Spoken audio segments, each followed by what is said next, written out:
মালদার হাবিবপুর ধর্ষণকাণ্ডে নির্যাতিতার বাড়িতে গেলেন মন্ত্রী সাবিনা ইয়াসমিন। নির্যাতিতার পরিবার সহ নির্যাতিতার পড়াশোনা থেকে শুরু করে সব রকম সাহায্যের আশ্বাস দিলেন জলপথ ও সেচ দপ্তরের প্রতিমন্ত্রী সাবিনা ইয়াসমিন। মুখ্যমন্ত্রীর নির্দেশে নির্যাতিতার বাড়িতে আজ সকালে যান রাজ্য উন্নয়ন, উত্তরবঙ্গ উন্নয়ন, জলপথ এবং সেচ দপ্তরের প্রতিমন্ত্রী সাবিনা ইয়াসমিন। মন্ত্রীর সাথে এদিন উপস্থিত ছিলেন হাবিবপুর ব্লকের বিডিও, হাবিবপুর ব্লক সভাপতি কিষ্টু মুর্মু, আদিবাসী নেতা অমল কিস্কু, তৃণমূল নেতা পীযূষ মণ্ডল, সমীর শাহ সহ একাধিক তৃণমূল নেতৃত্বরা। আজ মন্ত্রী তাদের বাড়িতে এসে তার পরিবারের প্রতি সমবেদনা জানান এবং তাদের পাশে সবসময় থাকার আশ্বাস দেন। তার পাশাপাশি তিনি জানান, পরিবার যদি রাজি থাকে তাহলে নির্যাতিতার পড়াশোনার সমস্ত দায়িত্ব নেবে। এছাড়াও মন্ত্রী আরও জানান, বিজেপি এখানে নোংরা রাজনীতি করার চেষ্টা করছে। যদিও ধর্ষক বিজেপি কর্মী হিসেবে এলাকায় পরিচিত, আমি চাই যে দোষী তার যেন কঠোরতম শাস্তি পায়। দেখুন, প্রতিশ্রুতি তো ব্যাপারটা তো পরের কথা, কিন্তু যে ঘটনাটা ঘটেছে তো সেটা খুবই প্যাথেটিক ঘটনা এবং এগুলো ঘটনাকে আমরা কোনো প্রকারেই সমর্থন করি না। শুধু তাই নয়, এখন সারা রাজ্যে সারা দেশ জুড়ে এই ঘটনাকে কেন্দ্র করে উতাল পাতাল চলছে। তো আমাদের কাছে প্রত্যেকটি কন্যা সন্তান শুধু আরজি কর কাণ্ডের ডক্টর নয়, প্রত্যেকটা কোণার প্রত্যেকটা আদিবাসী যেমন বোন আছে, জেনারেল কাস্ট হোক, জাতি, ধর্ম, বর্ণ নির্বিশেষে প্রত্যেকটা কন্যা সন্তান আমাদের কাছে খুব গুরুত্বপূর্ণ এবং ওদের প্রোটেকশন দেওয়া আমাদের সকলেরই নৈতিক দায়িত্ব এবং কর্তব্য। বিভিন্ন সমাজের বিভিন্ন, বিশেষ করে পুরুষ শাসিত সমাজের পুরুষদেরও আজকে যে ঘটনাগুলো ঘটে যাচ্ছে বিভিন্ন জায়গায়, শুধু পশ্চিমবঙ্গ নয়, সারা ভারতবর্ষ ব্যাপী কোথাও না কোথাও প্রত্যেক দিন এক একটা ঘটনা কোথাও না কোথাও কোনো রাজ্যে ঘটে যাচ্ছে।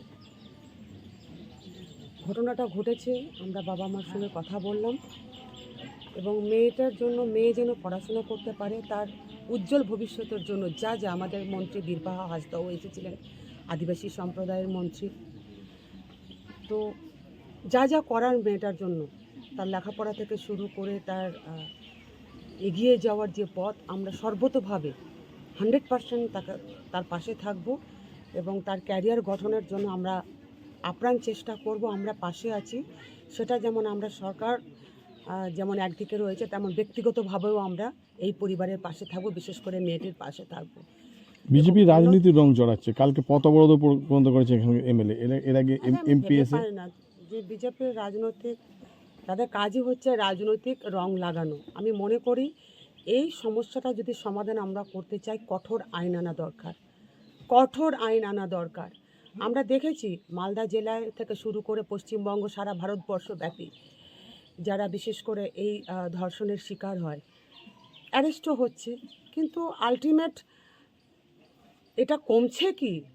সারা ভারতবর্ষ জুড়ে এটা কমছে কি? এটা ঘটেই যাচ্ছে। এর রেমেডি কি? এটা কমানোর উপায় কি? একমাত্র উপায় হচ্ছে কঠোর আইন।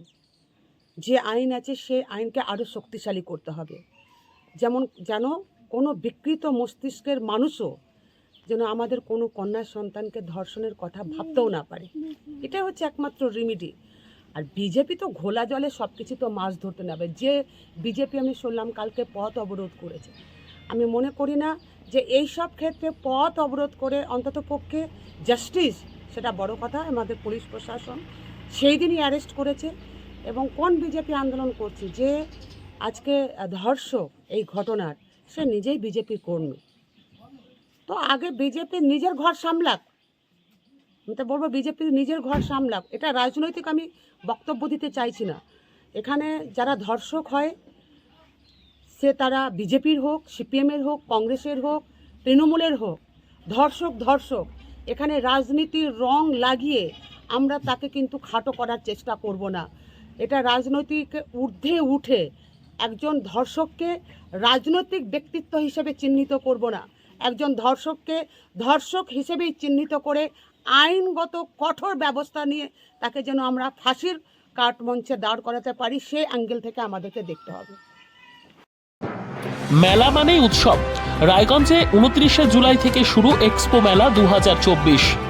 মেলা চলবে 40 দিন ব্যাপী। 29 তারিখ মেলার শুভ উদ্বোধন। এবারে মেলার বিশেষ আকর্ষণ 360 ডিগ্রির রেঞ্জার রাইডস। এছাড়াও থাকছে নাগরদোলা, ড্রাগন ট্রেন সহ নানান রকম আকর্ষণীয় রাইড। শিশুদের জন্যও থাকছে বিনোদনের ব্যবস্থা, সঙ্গে রসনা তৃপ্তি কিংবা পোশাক ও শৌখিন জিনিসের পসরা। দেশের বিভিন্ন রাজ্যের শিল্পীদের শিল্প নৈপুণ্যে ভরা সামগ্রী পেয়ে যাবেন সুলভ মূল্যে আমাদের স্টল থেকে। প্রতিদিন বিকেল 4টে থেকে রাত 10টা পর্যন্ত খোলা থাকবে মেলা। স্থান রায়গঞ্জ স্টেডিয়াম, রায়গঞ্জ, উত্তর দিনাজপুর। মেলায় আসুন, মেলা উপভোগ করুন। আপনি কি জায়গা কিনতে চান? তাহলে আর চিন্তা নেই। 34 নম্বর জাতীয় সড়কের ধারে রায়গঞ্জের নট্টপাড়ায় ঠিক বিপরীতে নিউ উকিলপাড়ায় আজই সুলভ মূল্যে জায়গা কিনুন, গড়ে তুলুন নিজের স্বপ্নের ঘর। তাই আর অপেক্ষা না করে আজই চলে আসুন আমাদের এখানে, দেখে যান জায়গা। মন পছন্দের স্বপ্নের প্রাসাদ গড়ে তুলুন আপনার কেনা এই জায়গায়। তাই আজই যোগাযোগ করুন আমাদের সাথে। আমাদের ফোন নম্বর 8617827851, 6295828881, 8617033767। তাই আর দেরি নয়, আজই আসুন নিজের পছন্দের জায়গা কিনতে। বিয়ে হোক বা যে কোনো অনুষ্ঠান, ছেলেদের আধুনিক মানের পোশাকের বিপুল কালেকশন নিয়ে হাজির গোয়ালপুকুরের সরকার ড্রেসেস। ভালো ব্র্যান্ডের জামা কাপড় নিতে চান? তাহলে আর দেরি কিসের?